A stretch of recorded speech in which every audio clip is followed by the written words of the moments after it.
Africa is the only continent that does not have to import anything. They don't need your oil, they don't need your gas, they don't need your gold. You have to also bear in mind that the U.S. is mounting considerable pressure on African countries to accept Venezuelans to be deported from the U.S., some straight out of prison. And this syndicate involves, amongst others, politicians who are currently serving in parliament. Well, President should fire Mkhunu with immediate effect. Mkhunu. For this opportunity. Well, thank you. And such good English, such beautiful. Where did you learn to speak so beautifully? Where were you educated? Where? 5 African presidents recently visited Donald Trump at the White House. Instead of standing firm on Africa's sovereignty and wealth, from gold and oil to gas and fertile lands, they appealed for support. In return, Trump reportedly pressured them to accept deportees from other nations, including individuals straight out of prison. Nigeria's foreign minister later confirmed that the U.S. was pushing African countries to receive Venezuelan migrants, and firmly responded that Nigeria is not a dumping ground for criminals. You have to also bear in mind that the U.S. is mounting considerable pressure on African countries to accept Venezuelans to be deported from the U.S., some straight out of prison. It will be difficult for a country like Nigeria to accept Venezuelan prisoners into Nigeria. We have, in the famous words of, I don't know if you know the U.S. rap group called Public Enemy. If you do, then you'll remember a line from Flavor Flav, a member of the group, who said, Flavor Flav has problems of his own. I can't do nothing for you, men. We have enough problems of our own. We cannot accept Venezuelan deportees to Nigeria, for crying out loud. We already have 230 million. Even more concerning, Trump asked Liberia's president, "Do you speak English?" A demeaning question directed at the leader of a country founded by formerly enslaved Africans returning from America. We want to work with the United States in peace and security within the region, because we are committed to that. And we just want to thank you so much for this opportunity. Well, thank you. And such good English, such beautiful. Where did you learn to speak so beautifully? Where were you educated? Where? Yes, sir. In Liberia. Yes, sir. Well, that's very interesting. That's beautiful English. Sure. I have people at this table can't speak nearly as well. Very good, sir. Thank you.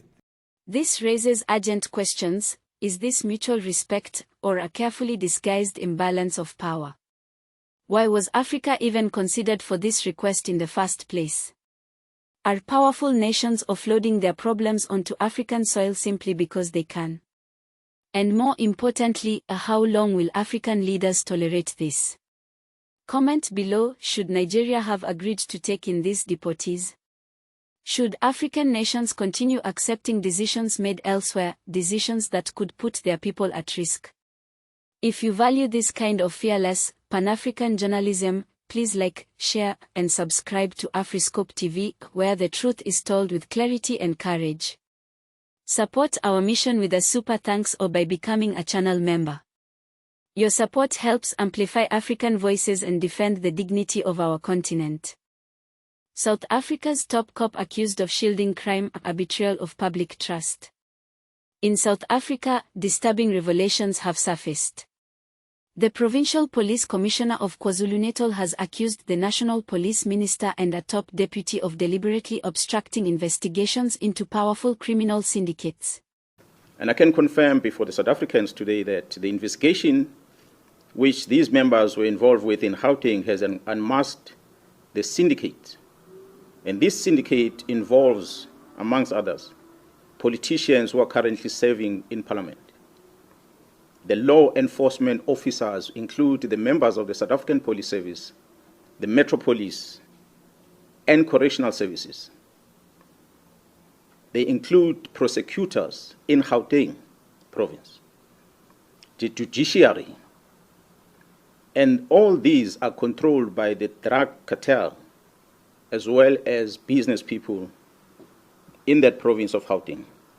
This act, of course, undermines the criminal justice system in this country. I know we're here to mourn, but the other matters on the public platform, the issue of the police minister, the president said he's going to speak tomorrow. What is your take? What is your comment on how the president should handle what General Ntahla Mkhwanazi has said and alleged?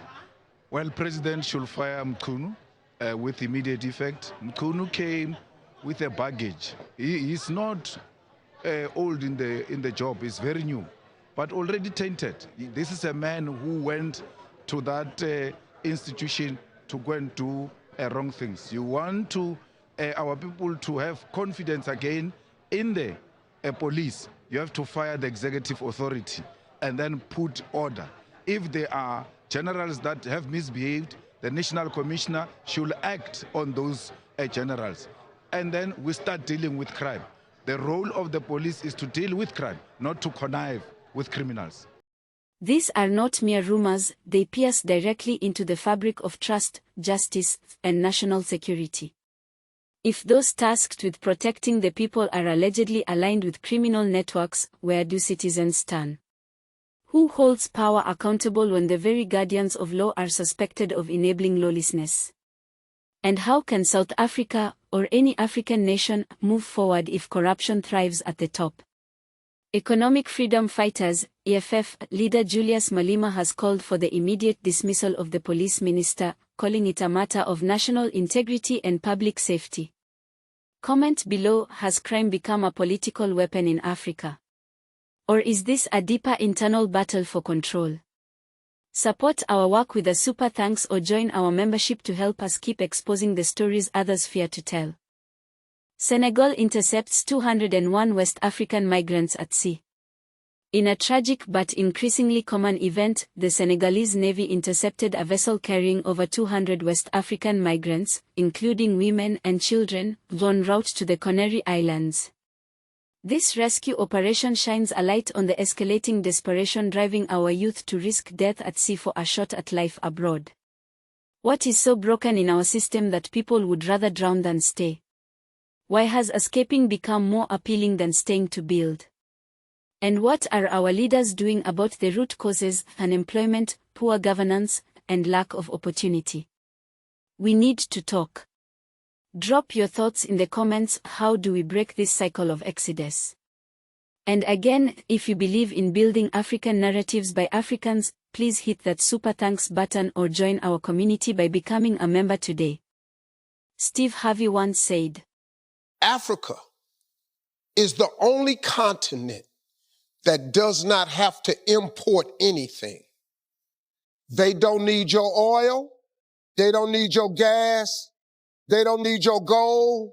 They don't need your food. They don't need your rice. They don't need your cattle. They don't need your corn. They don't need nothing. It is the only continent that does not have to import anything. Do you agree with him? Let us know in the comment section. Disclaimer. This video is for educational and informational purposes only. Afriscope TV does not promote hate, violence, or misinformation. All content is based on publicly available data and expert commentary. Viewers are encouraged to think critically and verify independently.